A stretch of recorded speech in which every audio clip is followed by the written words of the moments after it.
시청자 여러분 안녕하십니까? 국정의 바른 소리를 전합니다. 9월 6일 금요일 KTV 대한뉴스 시작합니다.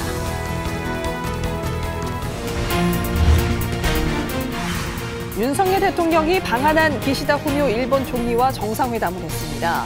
그간의 한일 협력 성과를 돌아보고 관계 발전 방향도 논의한 것으로 전해졌습니다. 어느 지도자가 국정을 맡든 간에 이런 한일 간의 앞으로 미래를 위한 그 협력과 이런 시너지가 계속 유지될 수 있도록 해나가자는 그런 얘기를 하고 싶습니다. 대통령실이 의대 정원 증원에 대한 대안을 찾아 여야 의정협의체 구성 제안에 호응했습니다. 2026년도 의대 정원 논의도 가능하다고 거듭 강조했습니다. 추석 연휴 기간 24시간 재난상황관리체계가 유지됩니다. 정부는 25일까지를 비상응급대응 주간으로 지정해 응급의료에 차질이 없도록 하겠다고 밝혔습니다. 전기차에 대한 국민 불안을 해소하기 위해 정부가 전기차 화재 안전관리 대책을 발표했습니다. 지하 주차장 소방시설을 개선해 화재를 예방하고 배터리 정보 공개 의무화와 안전검사가 강화됩니다. 네, 오늘 첫 소식입니다. 윤석열 대통령이 우리나라에 도착한 기시다 후미오 일본 총리와 정상회담을 했습니다. 윤 대통령은 그동안에 쌓아온 한일 협력의 긍정적 모멘텀을 계속해서 이어가는 게 중요하다고 밝혔는데요. 이혜진 기자가 전해드립니다. 윤 대통령이 1박 2일 일정으로 한국을 찾은 기시다 후미오 일본 총리와 정상회담을 했습니다. 두 정상의 만남은 이번 회담까지 모두 12번째. 두 정상은 회담에서 그간의 협력 성과를 돌아보고 양국 관계 발전 방향을 논의했습니다. 윤 대통령은 그동안 경제와 안보를 비롯한 여러 분야에서 한일 정부 협의체가 모두 복원되고 활발한 소통과 협의가 이루어지고 있다고 밝혔습니다. 올해 한일 양국의 인적 교류도 1,000만 명이 넘을 걸로 예상되는데 이런 한일 관계 개선이 캠프 데이비드 정상회의를 통해 한미일 협력을 체계화한 결정적 토대가 됐다는 설명입니다. 앞으로 한일 간, 한미일 간 협력을 계속 진전시키기 위해서는 저와 기시다 총리님이 쌓아온 양국 협력의 긍정적 모멘텀을 계속 이어가는 것이 중요합니다. 윤 대통령은 이어 한일 관계에 여전히 어려운 문제들이 남아있지만 양국이 전향적 자세로 노력하면 국교 정상화 60주년을 맞는 내년에는 한일 관계가 한 단계 더 도약하는 전기가 마련될 걸로 내다봤습니다. 이달 말 집권자민당 총재 선거 불출마를 선언해 퇴임을 앞둔 기시다 총리도 이번 만남이 고별 정상회담인 만큼 우리 정부의 환대에 감사를 표했습니다. 이와 함께 8.15 독트린을 통해 한반도의 평화와 안정이 이어지길 기원하고 지역의 평화와 안정을 위해선 양국의 긴밀한 공조가 필수라고 말했습니다. 또 지난해 상호 방문을 거쳐 두 나라 교류가 확대되고 이해가 깊어지고 있다며 한일 관계의 성과를 양국 국민 모두 구체적으로 실감할 수 있도록 만드는 일이 중요하다고 밝혔습니다. 정상회담을 마친 양국 정상은 부부 동반 만찬 행사에도 함께합니다. 기시다 총리는 방한 마지막 날인 7일 서울대학교에서 일본인 유학생, 한국 학생들과도 만날 걸로 보입니다. KTV 이혜진입니다.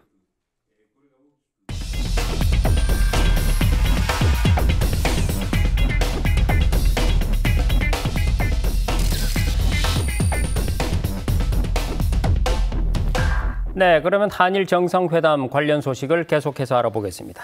이리나 기자, 이번에 성사된 기시다 총리의 이 방한으로 그동안 양국의 협력 성과를 되짚어보는 계기가 됐다고 볼 수 있겠군요. 네, 그렇습니다. 이 기시다 총리의 방한은 지난 5월이었죠. 한일중 정상회의 참석에 이어서 올해에만 2번째입니다. 이번 방한으로 두 정상은 윤 대통령 취임 후 12번째 정상회담을 열었는데요. 사실상 이번 정상회담은 이달 말 퇴임을 앞둔 이 기시다 총리와 윤 대통령의 마지막 공식 만남이 될 것으로 보이는데요. 대통령실은 기시다 총리가 퇴임을 앞두고 한일 셔틀 정상외교에 더해 자신의 임기 중 유종의 미를 거두고 또 양국 간 발전 방향을 논의하길 적극 희망해 이번 만남이 성사됐다고 밝혔습니다. 네, 이번 회담까지 합치면 양국 정상이 서로 마주 앉은 횟수만 12차례인데요. 이를 통해서 셔틀 외교가 복원됐다 이런 평가가 나오고 있죠. 맞습니다. 앞서 지난해 3월이었죠. 일본에서 열렸던 정상회담에서 양국 관계 복원을 선언하면서 2011년 이후 끊긴 이 양국 정상 간 셔틀 외교 재개에 합의했습니다. 당시 윤석열 대통령은 형식과 시기에 구애받지 말고 언제든지 정상 간의 셔틀 외교를 하자고 제안했었는데요. 이후 윤 대통령이 한국 대통령으로는 12년 만에 일본을 찾아 기시다 총리와 정상회담을 가졌고 이 자리에서 두 정상은 한일 관계 개선 의지를 다졌습니다. 이후 지난해 5월에는 기시다 총리가 한국을 방문하면서 비로소 한일 간 셔틀 외교가 복원됐는데요. 일본 정부는 한국에 대한 수출 규제를 해제하고 양국 간 군사정보 보호 협정인 지소미아 정상화에도 이르렀습니다. 네, 한일 정상이 이렇게 회담을 이어가면서 안보와 경제 협력이 더욱 두터워졌다 이런 평가가 나오는데 여기에 더해서 인적 교류를 증진하는 방안도 논의가 되지 않았습니까? 네, 많은 논의가 이뤄졌는데요. 대통령실은 이번 기시다 총리의 방안을 통해서 이 한일 양국이 제3국 내 재외국민 보호를 위한 협력 각서를 체결했다고 밝혔습니다. 앞서 지난해 10월 이 하마스가 이스라엘을 공격했을 당시 양국이 서로 양국 국민을 대피시키는 데 협력한 바 있죠. 또 양국 간에 방문할 때 이 출입국 절차를 간소화하는 방안도 검토하기로 했습니다. 설명 보시겠습니다.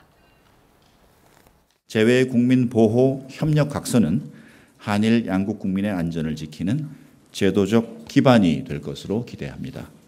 아울러 양국 정상은 연간 1,000만 명에 이르는 한일 국민들 간 왕래가 이루어지고 있는 현실을 반영하여 보다 더 편리하게 왕래할 수 있도록 네, 일본 정부도 이번 정상회담에 대한 평가를 내놓았는데 어떤 내용인지 궁금하네요. 네, 일본 정부도 공식 입장을 내놨습니다. 이 정부 대변인인 하야시 요시마사 관방장관이 정례 기자회견을 통해 밝혔는데요. 이번 정상회담은 내년 국교 정상화 60주년을 염두에 두고 양국 관계의 진전 등을 논의할 중요한 기회라고 생각한다고 밝혔습니다. 그러면서 일본 정부는 한일 협력이 양국 국민에 의해 구체적 이익이 실감이 나고 견고해지도록 한국 측과 긴밀히 의사소통하면서 노력해 갈 것이라고도 말했습니다. 네, 지금까지 한일 정상회담 관련 소식을 자세히 알아봤습니다. 이리나 기자 수고 많았습니다.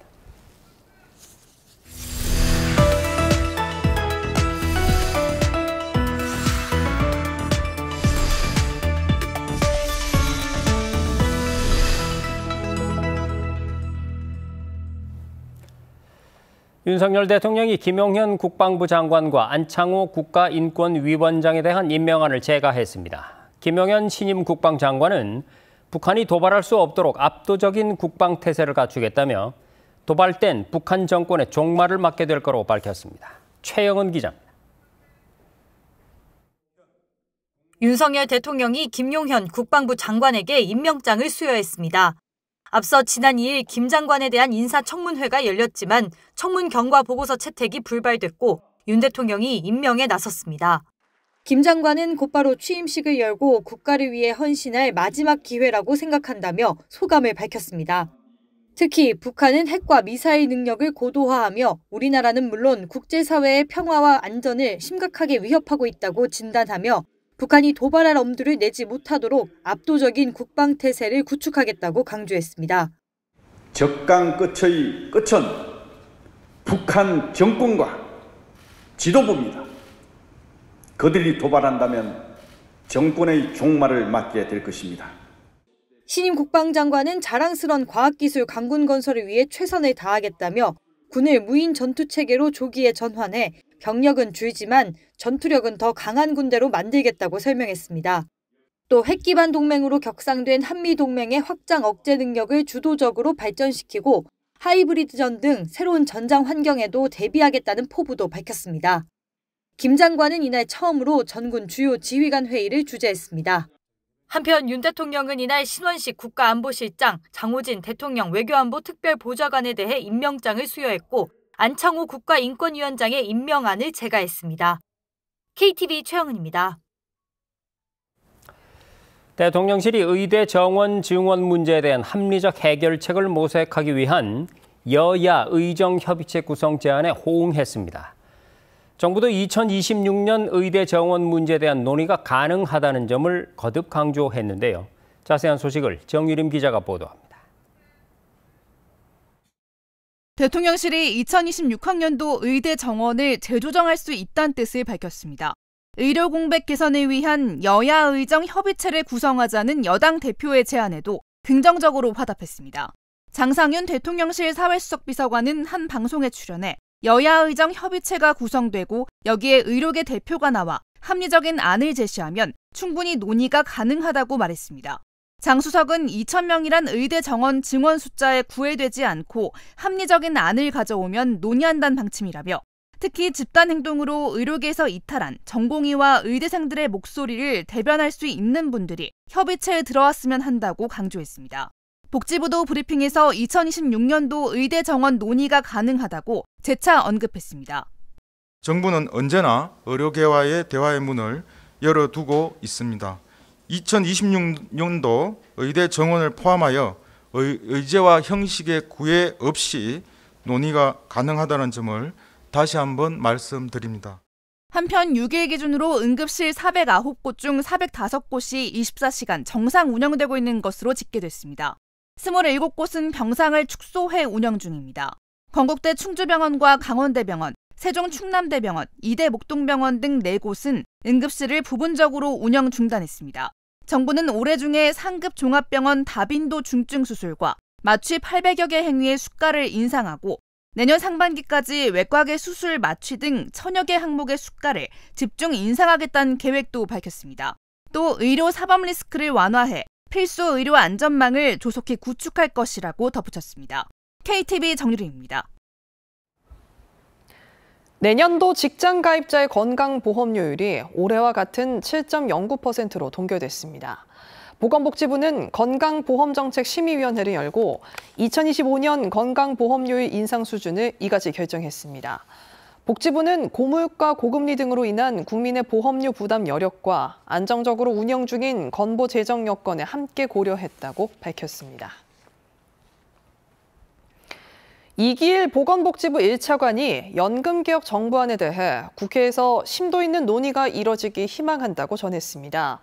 이 차관은 연금개혁 관련 브리핑에서 정부안은 고민하고 고심한 끝에 작성한 안이라며 21년 만에 최초의 단일안을 제시했다는 데 큰 의미가 있다고 말했습니다.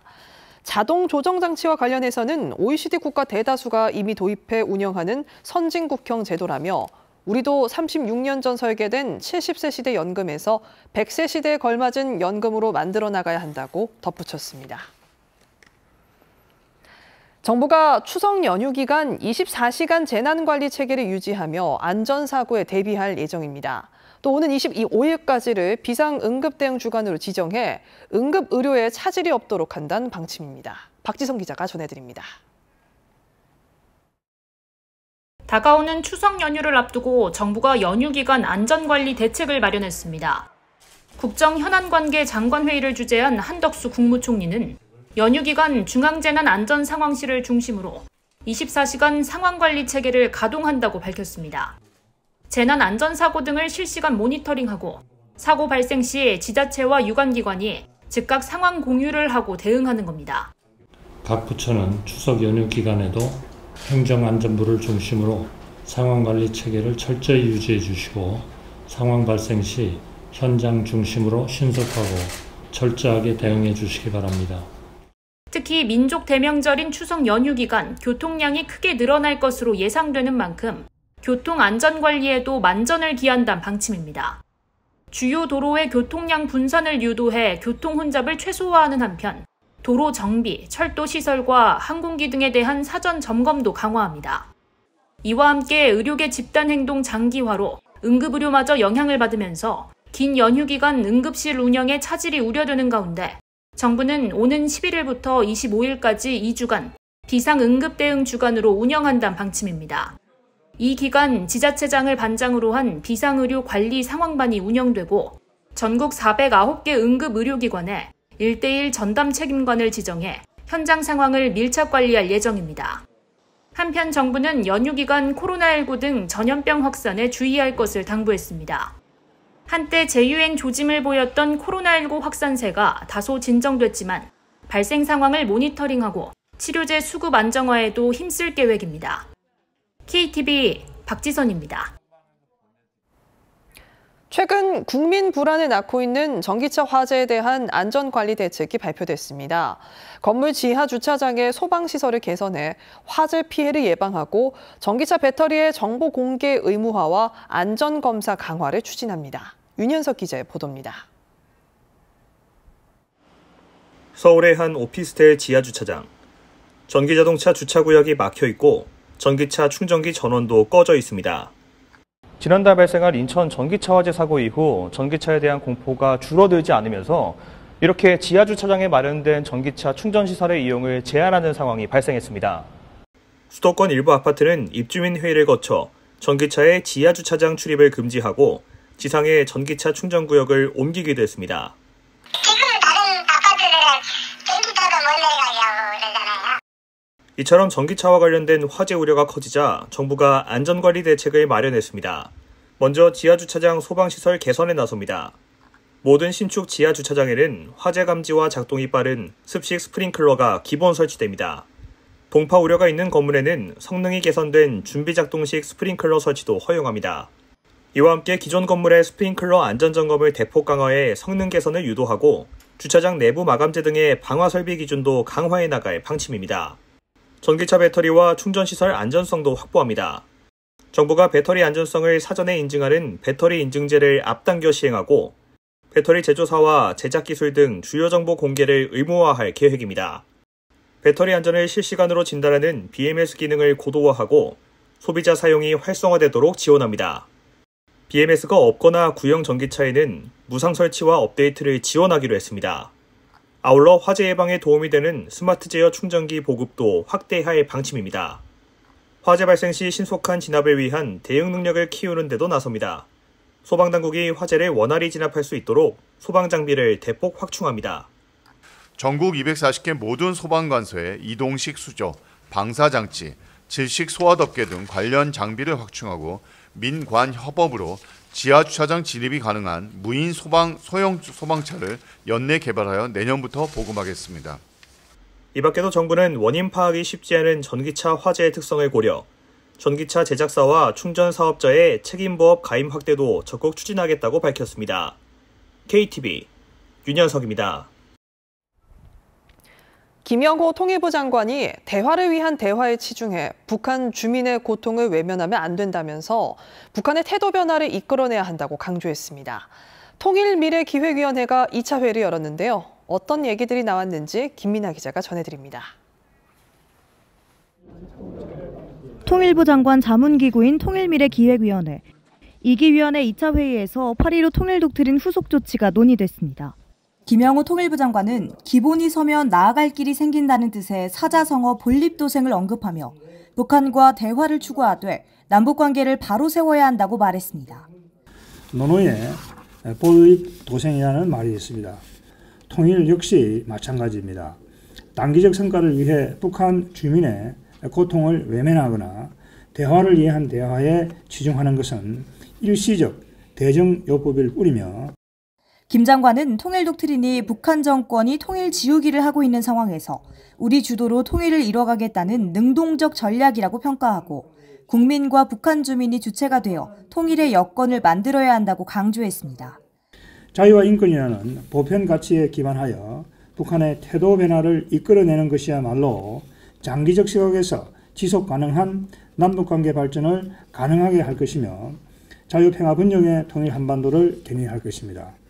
이정훈 통일미래기획위원장은 위원회가 마련한 결과물 중 상당 부분이 8.15 통일독트린에 반영됐다면서 통일독트린을 체계적으로 공론화하고 국제사회의 공감대를 형성하는 것이 위원회가 할 일이라고 말했습니다. 아울러 북한 사회 내부를 가장 효과적으로 변화시킬 수 있는 대북정보 유입 확대 방안과 탈북민 2세를 대거 한국으로 입국시킬 수 있는 정책들을 착안해야 한다고 밝혔습니다.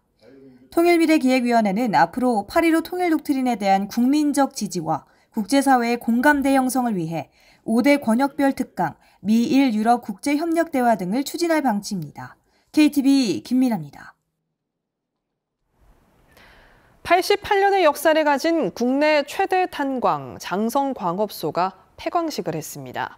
이곳에서 청춘에 바친 광부들은 눈앞으로 닥쳐온 이별에 눈시울을 붉혔는데요. 화석연료의 역사를 뒤로하고 새로운 미래를 꿈꾸는 현장을 조태영 기자가 가봤습니다. 1936년 첫 삽을 뗀 강원 태백의 장성광업소. 국내에서 가장 많은 석탄을 생산해낸 국내 최대 규모 탄광으로 우리 석탄 산업의 중추 역할을 해왔습니다. 나날이 발전하는 국내 산업의 장성 탄광은 한 달에 680m라는 좋은 기록을 세웠는데 채탄 월간 실적으로 봐서 이것은 세계 제2위의 기록이라고 합니다. 하지만 석탄의 수요가 줄어들자 장성광업소도 폐광을 피할 수 없었습니다. 네, 지금 제 뒤로 보이는 곳이 장성광업소 탄광 내부입니다. 지난 6월 30일을 마지막으로 88년 역사를 마무리했습니다. 칠흑 속에서 서로 의지하며 탄을 캐던 광부들은 눈앞에 닥친 이별을 실감하기 어렵습니다. 30년이 넘던 세월 동안에 쌓인 것도 많았고 위험한 소지를 갖고 막장에서 일을 해왔는데 막상 이 광화업소란 자체가 폐쇄가 된다 하는 마음이 참 안타깝고 쓸쓸하다 이런 생각이 많이 들죠. 장성광업소 자체 내에서 저희가 생활을 하면서 가족들도 같이 여기서 더불어서 우리 삶을 영위해 왔고 다시 또 이곳에 와보니까 정말 감회가 새롭고 석탄 산업 100년을 기억하고 새로운 100년의 시작을 알리기 위해 열린 폐광식에서는 탄광에서 근무했던 광부를 비롯해 안덕근 산업부 장관, 태백시 관계자 등이 참석했습니다. 석탄 산업 발전을 위해 공로한 장성광업소 직원 표창, 탄광의 이야기를 담은 창작 뮤지컬, 태백 시민 100명의 합창 등 마지막 피날레가 감동적으로 꾸며졌습니다. 현재 정부는 탄소 중립 달성을 위하여 국제사회와 약속한 무탄소 에너지 시대로의 대전환을 준비하고 있습니다. 이러한 에너지 대전환 정책을 추진하는 과정에서 폐광 지역 경제 진흥을 위한 대체 산업 발굴도 지원할 수 있는 방안을 모색하겠습니다. 이제 장성광업소 부지는 탄소 중립과 녹색 성장의 중심지로 재도약합니다. 경석과 청정 메탄올 등 석탄을 대체할 미래 에너지원을 적극 육성할 계획입니다. 오는 20일까지 장성광업소의 역사와 문화 그리고 채탄 장비들을 확인할 수 있는 기념 전시회가 열립니다. KTV 조태영입니다. 올 가을 전국 각지에서 다채로운 공연이 펼쳐집니다. 문화체육관광부가 대한민국은 공연 중 축제를 개최하는데요. 제목 그대로 서울을 비롯해 부산과 광주, 제주 등 전국에서 총 140편의 공연을 만날 수 있습니다. 최다혜 기자가 보도합니다. 가을이 무르익는 10월과 11월 전국 각지에서 연극과 무용, 클래식 공연을 즐길 수 있는 축제가 열립니다. 문화체육관광부와 예술경영지원센터가 10월 4일부터 11월 10일까지 대한민국은 공연 중 축제를 개최한다고 밝혔습니다. 대한민국은 공연 중 축제는 문체부가 올해 처음 시행하는 행사로 축제 기간에는 서울을 비롯해 부산과 광주, 제주 등 전국에서 총 140편의 공연을 만날 수 있습니다. 가을 들어서면서 우리가 이제 새로운 작품을 또 쏟아내야 하는 그런 새 시즌이라고 저는 보는데 이런 시즌에 그래도 그동안 좀 과거에 잊어버렸던 좋은 공연들, 다시 보고 싶은 것들, 그 다음에 지역에서 열심히 활동하고 있는 그 지역을 지키고 있는 단체들, 이런 것들을 총 아우러서 우리가 10월 달에 축제처럼 서울 소재 주요 공연장에선 국립예술단체를 비롯해 전국의 다양한 예술단체 공연이 열리며 지역 예술단체 총 8개도 서울의 주요 무대로 올라 도약을 꿈꿉니다. 예술의 전당 자유소극장에선 또 한 번 빛나는 연극이란 제목으로 6개 작품이 무대에 오르며 명동예술극장에서는 또 한 번 빛나는 무용을 주제로 한 다양한 무대들을 만나볼 수 있습니다. 또한 대한민국 대표 배우들이 희곡을 낭독하는 별들의 낭독회도 총 4회에 걸쳐 명동예술극장에서 열립니다. 국립극장 해오름극장에서는 전 세계를 무대로 활약하고 있는 예술가들을 만날 수 있습니다. 국립심포니 오케스트라와 국립발레단, 국립국악관현악단 등의 공연이 펼쳐질 예정입니다. 우리의 전통 공연이 K-클래식이라는 타이틀의 공연으로 소개돼서 감회가 굉장히 새롭습니다. 우리만의 새로운 클래식으로 세계 관객은 물론이고 국내 관객들에게도 인식되는 계기가 되었으면 합니다. 공연장을 벗어나 더 많은 국민이 즐길 수 있는 야외 행사도 열립니다. 주말 오후 청와대 헬기장 야외 무대에선 성악가 고성현과 가야금 트리오 헤이스트링을 비롯해 부산과 광주, 경남, 강원 지역단체들의 공연이 펼쳐집니다. 한편 이번 축제에선 부산문화회관과 광주예술의 전당 등 지역에서 열리는 공연도 만날 수 있으며 자세한 공연 정보는 대한민국은 공연 중 공식 누리집에서 확인할 수 있습니다. KTV 최다입니다.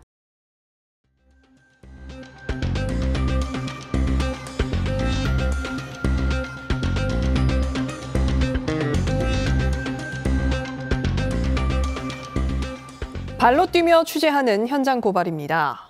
전동 킥보드나 전동 스쿠터 같은 개인형 이동장치는 현행법상 운전면허가 있어야만 이용할 수 있습니다. 하지만 무면허인 청소년들이 아무 제약 없이 대여하는 건 물론 최고 속도 제한도 쉽게 풀 수 있다고 하는데요. 법의 허점 사이를 위태롭게 질주하는 현장을 김창규 기자가 고발합니다. 전동 킥보드 한 대가 경찰서 앞으로 추정되는 도로를 질주합니다. 경찰차 여러 대 옆을 보란 듯이 지나 중앙선을 넘어 역주행합니다. 경찰서로 제대로 들어가지 않았다며 주행 중인 사람을 꾸짖기까지 합니다. 지포견이라는 이름으로 활동하는 조직인데 공유 자전거와 전동 킥보드로 난폭 운전을 일삼습니다. 지난달 이른바 따릉이 폭주 연합의 10대 운영자가 검거됐는데 이를 모방한 조직이 버젓이 활동하고 있는 겁니다. 지난달 6일에는 그룹 방탄소년단 멤버 슈가가 음주 상태로 전동 스쿠터를 몰다 적발되는 등 개인형 이동장치에 관한 시민 우려가 커지고 있습니다. 확실히 많이 위험하긴 하죠. 이제 그냥 아직도 그냥 학생들도 타는 애들도 많고 헬멧 안 쓰고 타는 사람들도 많고 그냥 술 먹고 그냥 쉽게 타는 사람들도 많아가지고 좀 아직은 위험한 것 같습니다. 현행법상 전동 킥보드는 운전면허가 있어야 이용할 수 있지만 대여 절차를 살펴보면 허점이 드러납니다. 이 전동 킥보드 대여 앱에는 면허증이 있어야 이용할 수 있다는 안내 문구만 있을 뿐 실질적인 면허 인증 절차는 없습니다. 이 면허증이 없어도 터치 한 번이면 누구나 이용할 수 있는 겁니다. 지난 21대 국회에서 전동 킥보드 대여 업체가 이용자의 면허 소지 여부를 확인하도록 강제하는 법안이 발의됐지만 국회 문턱을 넘지 못했습니다. 전동 킥보드의 빠른 속도도 시민 안전을 위협하고 있습니다. 지난해 전동 킥보드 등 개인형 이동장치로 인한 보행자 교통사고는 1,088건으로 5년 새 약 9배가 늘었습니다. 평소 인도에서도 제가 길 다닐 때 그 전동 킥보드 속도가 너무 빨라서 좀 위험하지 않나라는 생각도 들어서 좀 걱정입니다. 현행법상 전동 킥보드의 최고 속력은 시속 25km. 정부는 개인형 이동장치 최고 속도를 시속 20km로 낮춰 일부 대여 업체에서 시범 운영하고 있습니다. 일반적인 상태에서 시속 20km 이하로 충격이 가해졌을 때 사망사고는 나지 않거든요. 그렇기 때문에 시속 20km 이하로 좀 갈 수 있는 방안은 하나의 또 중요한 대목이고 12월 말까지 시범 운영을 거쳐 제한속도 하향 효과가 검증되면 관계 법령을 손본다는 계획입니다. 제한속도를 낮추더라도 개인형 이동장치에 걸려있는 속도 제한, 이른바 속도락 해제가 쉽다는 게 문제입니다. 유튜브 등 온라인 커뮤니티에서는 속도 제한을 푸는 방법이 다수 공유되고 있습니다. 판매 업체를 통해서도 어렵지 않게 속도 제한을 풀 수 있었습니다. 국내 판매 제품이면 된다는 말씀이시죠? 저희 말고 다른 곳에서 구매하시면 3만 원 나오시고요. 저희 쪽에서 구매하시면 비용은 안 나오시고요. 마음 먹으면 손쉽게 제한 속도를 없앨 수 있다 보니 처벌을 강화해야 한다는 목소리가 나옵니다. 프로그램 자체를 너무 빨리 풀 수 있는 그런 것들이 한 가지가 될 수 있고 속도를 높였을 때에 처벌에 있는 수준이 낮기 때문에 그런 게 좀 흔하지 않을까 이렇게 판단합니다. 출시 재원이 시속 25km 이하인 개인형 이동장치에는 번호판 부착 의무가 없어 단속이 어렵다는 점도 지적됩니다. 무면허, 불법 개조 킥보드들은 입법 공백과 단속이 쉽지 않다는 꼼수 사이로 질주하고 있습니다. KTV 김찬규입니다.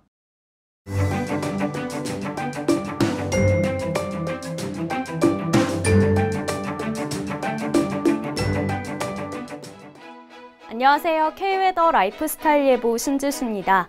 대기가 불안정해서 내일까지 곳곳으로 소나기가 지나겠습니다. 우선 오늘 밤까지 충청과 호남, 경상 내륙과 제주도를 중심으로 5에서 20mm로 내리겠고 주말인 내일은 충청 남부와 호남, 경상 내륙에 5에서 40, 경기 동부와 강원 남부, 충청 북부와 경북 동해안은 5에서 20mm의 소나기가 지나겠습니다. 영동을 제외한 전국 많은 지역은 늦더위가 이어지고 있는데요. 주말에도 더위는 좀처럼 가시질 않겠습니다.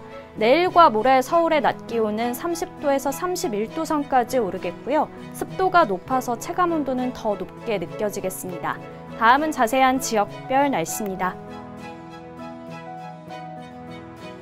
중부지방 아침 기온 서울과 대전이 24도로 출발해 낮 기온 30도 보이겠습니다. 동해안 지방은 강릉의 아침 기온 21도 보이겠고 낮에도 24도로 선선하겠습니다. 남부지방은 아침 기온 대부분 25도 안팎으로 시작해 광주와 대구의 낮 기온 30도 예상됩니다. 내일 바다의 물결은 전해상에서 모두 잔잔하겠습니다. 다음 주는 서울 낮 기온이 점차 더 오르면서 30도를 웃도는 늦더위가 이어질 전망입니다. 날씨였습니다. 추석 연휴가 일주일 앞으로 다가오면서 이번 주말에 벌초와 나들이 차량 등으로 고속도로가 평소보다 많이 붐빌 전망입니다. 9월은 졸음운전 등으로 화물차 사고 사망자가 연중 최대인 시기인데요. 졸릴 땐 가까운 졸음 쉼터에서 반드시 쉬어주는 것 잊지 마시기 바랍니다. KTV 대한뉴스 오늘 저희가 준비한 소식은 여기까지입니다. 시청해주신 여러분 고맙습니다.